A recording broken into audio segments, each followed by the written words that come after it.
Hello বন্ধুরা, আপনারা সবাই কেমন আছেন? আশা করি সবাই খুবই ভালো আছেন। আজকে আমি আরও এসে গেছি একটি নতুন ভিডিওর সঙ্গে। আজকে আমি এই ভিডিওতে দেখাতে চলেছি পুরীর ওটিডিসি প্যাকেজের সম্পূর্ণ ভ্রমণ।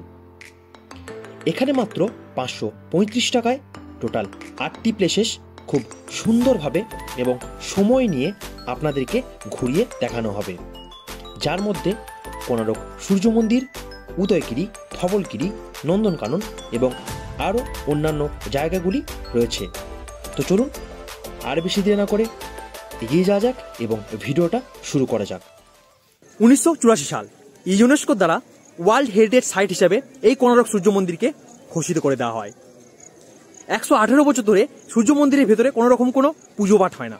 কি এমন আছে যে এখানে কোনো রকম কোনো পুজো পাঠ হয় না, তার জন্য লক্ষ লক্ষ মানুষ প্রত্যেক বছর এখানে দর্শন করতে আসে?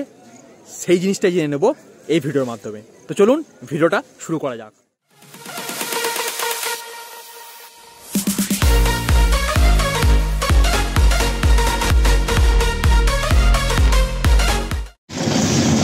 তো পুরী পান্থনিবাস ভিলা যেতে গেলে আপনাদেরকে প্রথমেই আগে অটো করে নিতে হবে।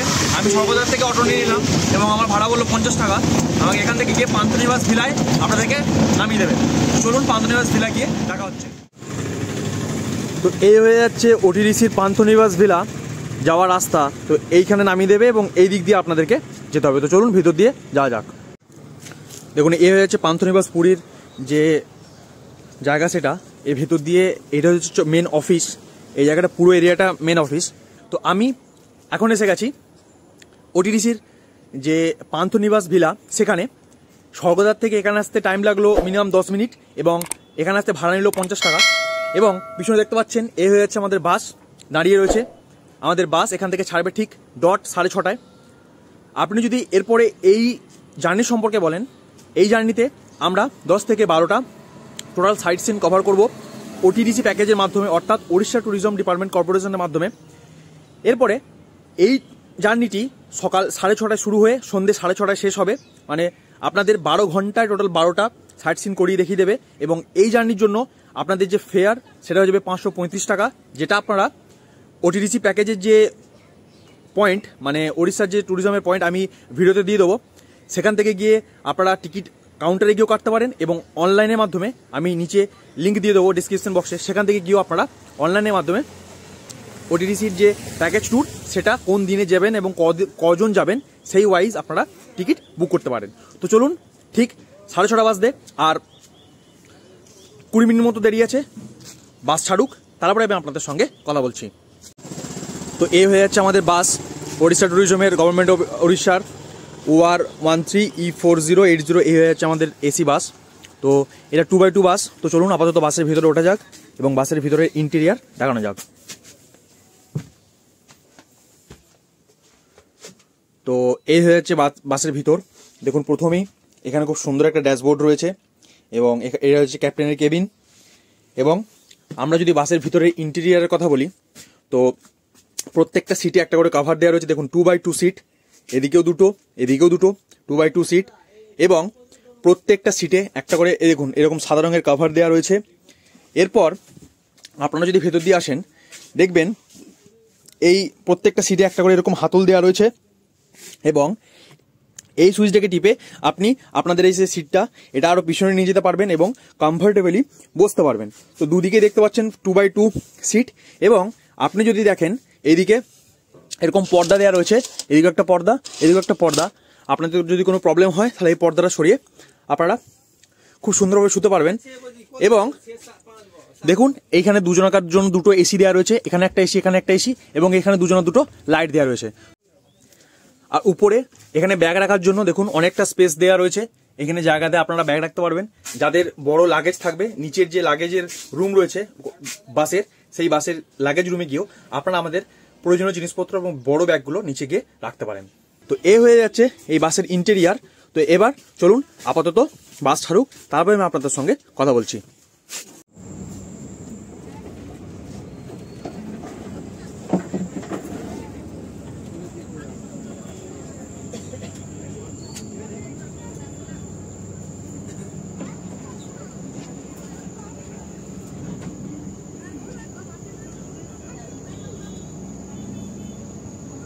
हमको आज आपका दोस्त भी बोल सकते हैं, नहीं तो आज का ओडिसी टूर गाइड भी आप हमको बोल सकते हैं। তো আমরা এখন আমাদের প্রথম ডেস্টিনেশন স্যান্ডার্ড মিউজিয়ামে এলাম। স্যান্ডার্ড মিউজিয়ামে সুদাম প্রধানজির বিখ্যাত হাতের যে কারিগরি সেটা রয়েছে, এবং স্যান্ডার্ড মিউজিয়ামে পুরো যে সমস্ত জিনিসপত্রগুলো করা রয়েছে সেগুলো বালি দিয়ে তৈরি। তো চলুন আপাতত ভিতরে যাওয়া যাক। আর স্যান্ডার্ড মিউজিয়ামের এন্ট্রি ফি 30 টাকা। তো 30 টাকা দিয়ে আপনাদেরকে এন্ট্রি ফি করাতে হবে, তারপরে আপনারা ভিতরে যেতে পারবেন। তো চলুন আপাতত ভিতরে যাওয়া যাক। তো এই হয়ে গেল স্যান্ডার্ড মিউজিয়ামের টিকিট, এবং এখানে আপনাদের ঘোরার জন্য 10 মিনিট সময় দেওয়া হবে। প্রথমে এখানে এসে আমরা দেখতে পারবো পুরীর জগন্নাথদেবের টেম্পল মন্দির, এবং জগন্নাথদেবকে এখানে সুন্দরভাবে আঁকা রয়েছে, সুন্দরভাবে স্ট্যান্ডার্ড করা রয়েছে এখানে।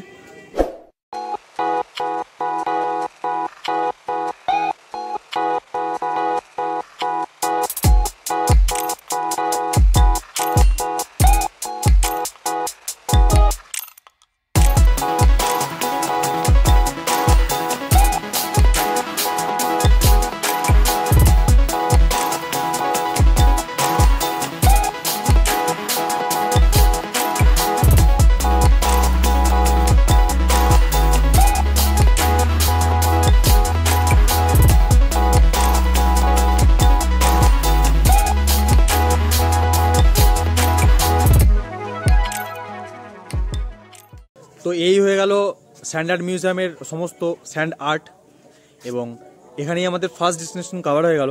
এরপরে আমরা যাবো আমাদের নেক্সট ডেস্টিনেশনের দিকে। তো চলুন সেই ডেস্টিনেশনের দিকে যাওয়া যাক।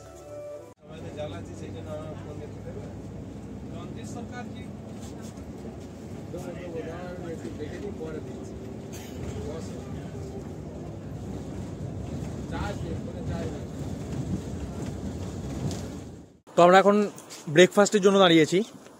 এখন বাজছে ঘড়িতে 7টা 10। আমরা এখন ব্রেকফাস্ট করব। ব্রেকফাস্টের জন্য টাইম দিচ্ছে 15 থেকে 20 মিনিট। এই জায়গাটা আমি দেখিয়ে দিচ্ছি। তো এখানে এসে আপনারা ব্রেকফাস্ট করে তারপরে আবার বাসে উঠবেন, এবং তারপরে বাস ছেড়ে দেবে। চলুন ব্রেকফাস্ট করা যাক এবং দেখা যাক ব্রেকফাস্টে কী কী রয়েছে। তো এ হয়েছে জায়গাটা, দেখতে পাচ্ছেন এখানে ব্রেকফাস্টের জন্য গাড়ি দাঁড়িয়েছে, এবং ওই দিক দিকে রেস্টুরেন্ট। তো আপনারা ভেতরে ঢুকে যা খাবার খেয়ে নেবেন। রেস্টুরেন্টের ভিতরে সবই প্রায় সাউথ ইন্ডিয়ান খাবার রয়েছে। ইডলি সাম্বার রয়েছে আর ধোসা রয়েছে। তো যারা আপনারা সাউথ ইন্ডিয়ান খানা খুব ভালোবাসেন তারা খাবেন, এবং যদি যাদের পছন্দ না হয় তারা বাইরে এসে চা বিস্কুট খেতে পারেন। এখানে চা বিস্কুটের জায়গা রয়েছে। তো আমার তো সাউথ ইন্ডিয়ান অতটা ভালো লাগে না, তাই আমি বাইরে এসে চা বিস্কুট খেয়ে নিলাম। এরপরে বাসে উঠবো, এবং আমাদের যে নেক্সট পয়েন্ট রামাচণ্ডী টেম্পল, আমরা সেদিকে রওনা দেবো। তো চলুন বাসে ওঠা যাক এবং রামাচণ্ডী টেম্পলের দিকে যাওয়া যাক।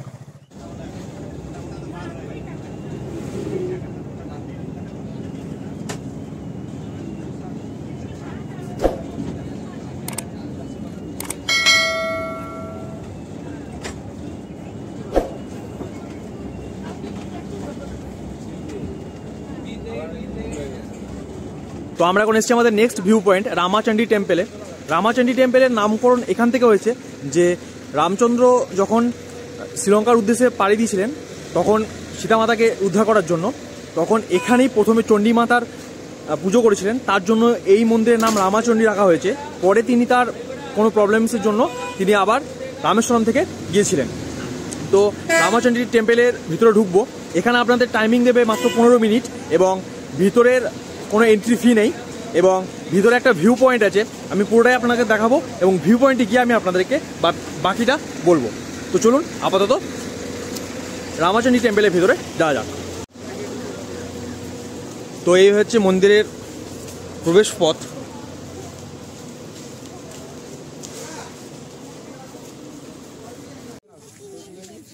এই হয়ে যাচ্ছে ভিউ পয়েন্ট, এই হচ্ছে মন্দির, এবং পিছনে এসে এই হচ্ছে ভিউ পয়েন্ট। দেখুন ভিউ পয়েন্টের গুরুত্ব হয়ে যাচ্ছে যে এই ভিউ পয়েন্টটার একটা নদী এবং আমাদের বঙ্গোপসাগরের মিলনস্থল। নদীর নাম হচ্ছে উষাভদ্রা নদী। এই সামনে এটা দেখছেন উষাভদ্রা, এবং ওই দূরে দেখা যাচ্ছে ওটা বঙ্গোপসাগর। তো এই দুটো নদী এবং সমুদ্রের যে মিলনস্থল, সেটাকে আমরা এই ভিউ পয়েন্টের নাম দিয়ে দেওয়া হয়েছে। এবং এখান থেকে আপনারা বোট রাইড করতে পারবেন। দেখুন ওখানে বোট বিভিন্ন রাখা রয়েছে, তো ওখান থেকে বোট রাইডও আপনারা করতে পারবেন। আর ওখান থেকে ঘুরে এসে এ হয়ে যাচ্ছে চণ্ডীদেবীর মন্দিরের গেট। আপনারা এখানে জুতো খুলে ভেতরে প্রবেশ করবেন। তো চলুন ভিতরে যাওয়া যাক।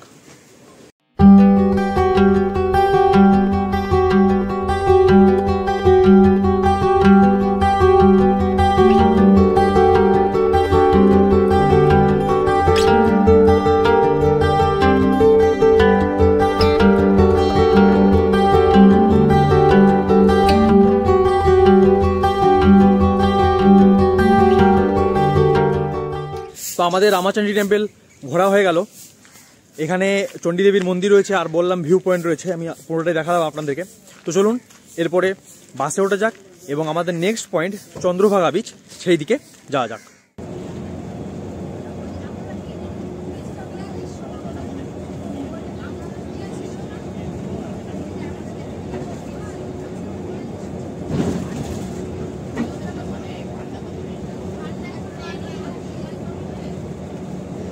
তো আমরা এখন আমাদের third viewpoint Chandrabhaga sea বিচে এলাম। চন্দ্রভাগা সি বিচের যদি গুরুত্বপূর্ণ কিছু জিনিস বলি, তাহলে এখানে আপনারা এসে ছবি তুলতে পারবেন এবং ভিডিওগ্রাফি করতে পারবেন। তাছাড়া জলে নামা উচিত নয়, কারণ এখানে ঢেউ অনেক বেশি। এটাও পুরীর যে বিচ সেটাই, এবং বঙ্গোপসাগর এটাও পুরোটাই একদম গিয়ে রামেশ্বরমে মিলিত হয়েছে, এবং রামেশ্বরম হয়ে ওইদিকে চলে গেছে একবারে। এবং আমি দেখাচ্ছি ঢেউটা অত্যাধিক বেশি ঢেউ, এবং এখানে জলে নামা একদমই উচিত নয়। এবং আরেকটা জিনিস, এখানে অনেক চোরাবালি রয়েছে। তো আপনারা যারা চন্দ্রভাগা সি বিচে আসবেন অবশ্যই একটু এই জিনিসগুলো খেয়াল করবেন। তো চলুন আমি আপনাদেরকে চন্দ্রভাগা বিচটা দেখিয়ে দিই। দেখুন, এই হয়ে যাচ্ছে চন্দ্রভাগা সি বিচ। কি অত্যাধিক ঢেউ দেখুন এখানে, এবং পুরীর সমুদ্রের থেকেও বেশি গর্জন এখানে বেশি। আর এখানে চোরাবালি রয়েছে, আপনারা এখানে ফটোগ্রাফি করতে পারবেন এবং ভিডিওগ্রাফি করতে পারবেন। দেখুন কি অত্যাধিক ঢেউ এখানে। চন্দ্রভাগা সি বিচ থেকে আমরা এখন রওনা দিলাম কোণারক সূর্য মন্দিরের উদ্দেশ্যে। আমরা এখন আমাদের নেক্সট পয়েন্ট কোণারক সূর্য মন্দিরে এলাম। এখানে আমাদের নামিয়ে দিল বাস, দেখতে পাচ্ছেন পিছনে গাড়ি রয়েছে, এবং এখান থেকে আমাদের একটু হেঁটে গেলেই বাঁ দিকে পড়ে যাবে কোণারক সূর্য মন্দির। তো চলুন সূর্য মন্দিরে প্রবেশ করে আপনাদের সঙ্গে কথা বলছি। কোণারক সূর্য মন্দিরের প্রবেশ মূল্য হয়ে যাচ্ছে 40 টাকা। আপনাদের যে গাইড থাকবে তাকে এই প্রত্যেকটা মিউজিয়ামের যে প্রবেশ মূল্য সেটা আপনারা তাদেরকে দিয়েও দিতে পারেন, এবং এখান থেকে এসে আপনারা টিকিট কাউন্টারে গিয়ে কাটতেও পারেন। আমি বলবো গাইডকে দিয়ে দিতে, কারণ গাইড দিয়ে কাটলে আপনাদের যে টাইম, সেই টাইমটা অনেক কম লাগবে, আপনারা ভিতরে গিয়ে অনেকটা টাইম কাটাতে পারবেন। তো আমার মতে বলে গাইডকে দিয়ে টিকিটগুলো কাটিয়ে নেওয়াই বেস্ট। তো চলুন আপাতত কোণারক সূর্য মন্দিরের ভেতরে যাওয়া যাক এবং ওখানে গিয়ে আপনাদের সঙ্গে কথা বলছি। এই হয়ে যাচ্ছে টিকিট চেকিং কাউন্টার। আপনারা এখানে এসে আপনাদের টিকিট যে রয়েছে সেই টিকিটটা গাইডের কাছ থেকে নিয়ে বা আপনারা কেটে এখানে টিকিট চেক হবে, তারপরে আপনারা ভিতরে প্রবেশ করতে পারবেন। তো চলুন ভিতরে প্রবেশ করা যাক। এখানে টিকিট চেক হয়ে যাবে, টিকিট চেক হয়ে যাওয়ার পরে আপনারা এই রাস্তা দিয়ে ভিতরে প্রবেশ করবেন। তো চলুন ভিতরে প্রবেশ করা যাক।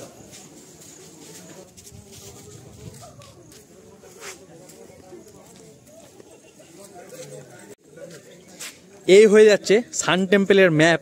পুরোটা কোন দিক থেকে কোন দিকে গিয়ে আপনারা কোথায় বেরোবেন পুরোটাই রয়েছে এই ম্যাপের মধ্যে। চলুন এই কোণারক সূর্য মন্দির সম্পর্কে বিস্তারিত তথ্য আপনাদেরকে দেওয়া যাক। এই হয়ে যাচ্ছে কোণারক সূর্য মন্দিরের নাট মন্দির, এবং নাট মন্দির প্রবেশের প্রথমেই আপনারা দেখতে পাচ্ছেন এইরকম দুটো মূর্তি বা স্তম্ভ, এখানে একটা এবং এদিকেও রয়েছে, এদিকে একটা। তো এখানে দেখুন প্রথমে উপরে রয়েছে সিংহ, নিচে রয়েছে হাতি এবং তার নিচে রয়েছে মানুষ। তো এ হয়ে যাচ্ছে এখানকার এই মূর্তিটার একটা স্তম্ভ। তো এই স্তম্ভটার মানে কি? তো চলুন এই স্তম্ভটার মানে জানা যাক। তো পেছনে যে মূর্তি দেখছেন, এই মূর্তিটার একটা অদ্ভুত কারণ রয়েছে। উপরে রয়েছে সিংহ, সিংহ মানে লোভ, টাকা পয়সা, ধনসম্পত্তি ইত্যাদি। মাঝে রয়েছে হাতি, হাতি মানে কি? হাতি মানে হয়ে যাচ্ছে অহংকার, গর্ব, এই সমস্ত জিনিস। নিচে রয়েছে মানুষ, তাহলে পুরোটার মূল অর্থ হয়ে যাচ্ছে টাকা পয়সা, লোভ, লালসা, এবং নিচে রয়েছে হাতি, গর্ব, অহংকার। এসবের চাপে মানুষ চাপা পড়ে গেছে, এই হলো এর আসল কারণ। তো চলুন এরপরে নাট মন্দিরের দিকে প্রবেশ করা যাক। এই নাট মন্দির এমনভাবে তৈরি করা হয়েছে, নাট মন্দির এবং সূর্য মন্দির এমনভাবে তৈরি করা হয়েছে, সূর্য মন্দিরের যে প্রবেশ পথ, যে মেন গেট আমি দেখাচ্ছি, প্রথম সূর্য পূর্ব দিকে যখন উঠবে তার প্রথম রশ্মি বা প্রথম কিরণ এই নাট মন্দিরের মধ্যে দিয়ে গিয়ে একদম ওই সূর্য মন্দিরের প্রবেশ পথের মধ্যে দিয়ে গিয়ে একদম ভিতরে প্রবেশ করবে। এইভাবে এই যে নাট মন্দির এটি তৈরি করা হয়েছে। তো চলুন এরপরে সূর্য মন্দিরের দিকে যাওয়া যাক। দেখুন এখান থেকে পুরো সূর্য মন্দিরটা খুবই সুন্দরভাবে দেখা যাচ্ছে এবং চারিদিকটাও খুব সুন্দরভাবে দেখা যাচ্ছে। এবং এই যে সূর্য দেখতে পাচ্ছেন, এই সূর্য এই দিক দিয়ে এসে ওই যে দূরে যে সূর্য মন্দিরের মেন গেট, তো একদম গিয়ে ওর মধ্যে গিয়ে প্রবেশ করতে। সূর্য মন্দিরের ওঠার এটা রাস্তা এবং সূর্য মন্দির প্রবেশের পথ ওইটা, তো সূর্য মন্দির প্রবেশের ভেতরে যে পথ সেটা এখন বালি পাথর এই সমস্ত দিয়ে ভর্তি করে দেওয়া হয়েছে। এবং লাস্ট পয়েন্ট যদি বলেন সূর্য মন্দির ওঠার, তো এইটাই লাস্ট পয়েন্ট এবং এরপরে আপনারা যেতে পারবেন না। এখান থেকেই আপনাদেরকে এই সূর্য মন্দির দর্শন করতে হবে। কোণার্ক সূর্য মন্দিরে টোটাল 7টা ঘোড়া এবং 12-24টা চাকা রয়েছে। আমি দেখাচ্ছি একটু পরে। এই 7টা ঘোড়ার মানে হয়ে যাচ্ছে বা 7টা ঘোড়ার তাৎপর্য হয়ে যাচ্ছে 7টা দিন, সপ্তাহে 7টা দিন। এবং এই যে 12-24টা চাকা রয়েছে, আপনারা পেছনে দেখতে পাচ্ছেন চাকাগুলো, এই যে 24টা চাকা রয়েছে, এই 12টা চাকার মিনিং হয়ে যাচ্ছে বছরের 12টা মাস। তো এই হয়ে গেল চাকা এবং ঘোড়ার তাৎপর্য। কিসের জন্য এইরকম করে মন্দিরটা তৈরি করা হয়েছে, এই ঘোড়া, এই চাকা, এই সমস্ত নিয়ে কি হবে যে এই মন্দিরটা এভাবে তৈরি করা হয়েছে। 1255 সালে এখানকার রাজা নরসিংহদেব এই মন্দিরটি নির্মাণ করেন। তিনি এই মন্দিরটি নির্মাণের সময় সবাইকে এটাই বলেন যে মন্দিরটি এমনভাবে নির্মাণ করতে হবে যাতে মন্দিরটি দেখে মনে হয় যেন মন্দিরটিকে কেউ রথ হিসাবে এগিয়ে নিয়ে যাচ্ছে। তার জন্যই এই চাকা এবং এই ঘোড়া, 7টা ঘোড়া এই এতগুলো চাকাকে নিয়ে এই মন্দিরটা এগিয়ে নিয়ে যাচ্ছে। এইভাবে এই মন্দিরটা তৈরি করা হয়। এখানকার যে মন্দির রয়েছে, এই মন্দির অনেক দিন থেকেই প্রায় বন্ধ রয়েছে। 1948 সালে এখানে প্রবল একটা সুনামি আসে এবং তারপরে এই মন্দিরের ভঙ্গপ্রাপ্ত অবস্থা হয়ে যায় এবং তারপর লর্ড কার্জন এখানে আসেন এবং মন্দিরের ভিতরে বালি এবং ইট দিয়ে এটাকে বন্ধ করে দেন এবং তখন থেকে এই মন্দিরের দরজা বন্ধ। এটি হয়ে গেল 1 নম্বর চাকা এবং এই যে চাকাটা রয়েছে, এই চাকাটা হচ্ছে 2 নম্বর চাকা। এবং এই চাকাটির তাৎপর্য হলো যে আগেকার দিনে সময় নির্ণয় এই চাকাটার মাধ্যমেই করা হতো। সূর্যের প্রথম রশ্মি এই জায়গাটা এসে পড়তো এবং এই যে ছোট এবং বড় কাঁটা এর মাধ্যমেই কটা বাজছে সেটা নির্ণয় করা হতো। এইরকম এখানকার প্রত্যেকটা চাকার আলাদা আলাদা তাৎপর্য রয়েছে। আমি আরও দেখাবো আপনাদেরকে। 1255 সাল রাজা নরসিংহদেব সূর্য মন্দির নির্মাণের আদেশ দেন। 1200 শ্রমিককে 12 বছর ধরে 12 লক্ষ মুদ্রা, সোনার মুদ্রা খরচা করে সূর্য মন্দির নির্মাণ করার আদেশ দেন এবং এই সূর্য মন্দিরটি 12 একর জায়গা জুড়ে রয়েছে। তিনি আরও আদেশ দেন যে 12 বছরের মধ্যে এই মন্দিরটি কমপ্লিট করতে হবে। যদি না করা হয় তারপর তিনি ওই 1200 শ্রমিকের মাথা কেটে দেবেন। তো তিনি এই আদেশটা দিয়েছিলেন। তো এরপরে সমস্ত শ্রমিকরা তাদের জিনিসপত্র নিয়ে এই মন্দির নির্মাণ করতে চলে আসেন, কিন্তু কোনোভাবেই মন্দির নির্মাণ হচ্ছিল না। তারপরে এই যে মন্দিরের যে শ্রমিকরা ছিল, মন্দির নির্মাণে যে শ্রমিকরা ছিল 1200 শ্রমিক, তাদের একজন প্রধান ছিলেন। যিনি প্রধান ছিলেন তার নাম ছিল বিম্বিসার মহারানা। তিনি যখন তার বাড়ি ছেড়েছিলেন এই মন্দির নির্মাণ করার জন্য, তখন তার স্ত্রী গর্ভবতী ছিলেন। তিনি বলে এসেছিলেন যে যদি ছেলে হয় তার নাম রাখতে ধর্মপদ এবং যদি মেয়ে হয় তার নাম রাখতে পার্বতী। তো তিনি তো নির্মাণ করতে চলে এসেছিলেন, তার ছেলে হয়েছিল, ছেলের নাম রেখেছিলেন ধর্মপদ। তো ধর্মপদের বয়স যখন 12 বছর এবং এই মন্দির নির্মাণের যখন 12 বছর কমপ্লিট হতে চলেছে কিন্তু মন্দির নির্মাণ হচ্ছে না, তখন সমস্ত শ্রমিকরা চিন্তায় পড়ে গেছিলেন কি করে মন্দির নির্মাণ করা হবে। মেন সমস্যা হয়েছিল উপরের যে ওই অষ্টকলসটা ওটা বসানো যাচ্ছিল না, কোনোরকম কোনো শ্রমিকই ওই অষ্টকলসটা বসাতে পারছিলেন না। তখন এই যে বিম্বিসার মহারানা যিনি ছিলেন, তার যে ছেলে ধর্মপদ, সে ধর্মপদ বাবাকে দেখা করার জন্য এখানে চলে আসে এবং এখানে এসে জানতে পারে এই সমস্যার কথা। মন্দির নির্মাণ হতে আর 12 দিন ছিল। তখন ওই বিম্বিসার মহারানার ছেলে ধর্মপদ তিনি বলেন যে তিনি এই মন্দিরের অষ্টকলস তিনি বসাবেন এবং তিনি সময় মতো অষ্টকলস বসিয়েও দিয়েছিলেন। যখন তিনি অষ্টকলস বসান তখন বসাতে বসাতে তার মাথায় একটাই চিন্তা আসে যে তিনি যদি অষ্টকলস বসিয়ে ফেলেন এবং এই খবরটা যদি মহারাজার কাছে যায় তাহলে সমস্ত শ্রমিকের মাথা দেহ থেকে আলাদা হয়ে যাবে। তার জন্য তিনি এই যে মন্দিরের চূড়া সেখান থেকে চন্দ্রভাগা নদীতে ঝাঁপ দিয়েছিলেন এবং ঝাঁপ দিয়ে মৃত্যুবরণ করেছিলেন। এবং তারপর থেকেই মহারাজার কাছে যখন এই খবরটা পৌঁছায় তারপর থেকেই এই মন্দিরকে অপবিত্র বলে ঘোষণা করে দেওয়া হয় এবং এই মন্দিরের জন্য যে সূর্যদেবের মূর্তি আনা হয়েছিল, সেই সূর্যদেবের মূর্তিকেও পুরীতে স্থানান্তরিত করা হয় এবং এতদিন ধরে ওই সূর্যদেব ওখানেই পূজিত হয়ে আসছেন। তো এই হয়ে গেল সূর্য মন্দিরের আসল রহস্য। দেখুন, এইটা হয়ে গেল 6 নম্বর চাকা। এখানে টোটাল 12-24টা চাকা আছে, প্রত্যেকটা চাকার আলাদা আলাদা তাৎপর্য। এই চাকাটা তাৎপর্য কি? এই চাকাটা তাৎপর্য হলো আমাদের যে 10 টাকা এবং 20 টাকা নোট রয়েছে, নোটের পেছনে যে চাকা দেখা যায়, এই চাকাটা ওই চাকা, এই একই চাকা ওখানেও রয়েছে। তো এই চাকাটা তাৎপর্য হলো এইটা। দেখুন, এটা হলো 6 নম্বর, এটা 7, এটা 8, ওটা 9, এখানে রয়েছে 10, এখানে রয়েছে 11 এবং এখানে রয়েছে 12, এবং উল্টো দিকেও সেম 12টা চাকা রয়েছে। তো 12-24খানা চাকা। কোণারক সূর্য মন্দির হলো স্থাপত্য এবং ভাস্কর্যের একটি অন্যতম নিদর্শন।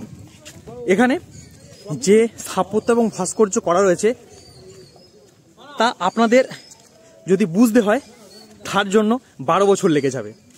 1200 শ্রমিক 12 বছর ধরে তো মন্দির নির্মাণ করেছিলেনই।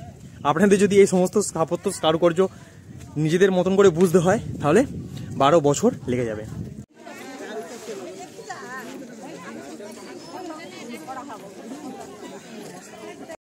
আর দূরে দেখতে পাচ্ছেন এই হচ্ছে মন্দির, এবং এই দিক দিয়ে এসে এই হয়েছে আপনাদের এক্সিটে গিয়ে, এবং ভিতরে রয়েছে নবগ্রহ মন্দির। আপনারা এখান থেকে পুজো নিয়েও ওখানে গিয়ে পুজো দিতে পারেন এবং প্রসাদ গ্রহণ করতে পারেন। তো আজকে ভিডিওটা এই পর্যন্তই। আশা করি আপনাদের পুরো ভিডিওটা খুবই ভালো লেগেছে। যদি ভিডিওটা ভালো লেগে থাকে ভিডিওটা একটা লাইক করে দেবেন, এবং যদি আমাদের চ্যানেল নতুন হন অবশ্যই চ্যানেলটাকে সাবস্ক্রাইব করে পাশে বেল আইকনটিকে প্রেস করে দেবেন। দেখা হচ্ছে আর একটা নতুন ভিডিওর সঙ্গে, একটা অন্য জার্নির সঙ্গে। ততক্ষণ সবার সুস্থতা কামনা করি। সবাই ভালো থাকবেন। ধন্যবাদ। Tata, bye bye.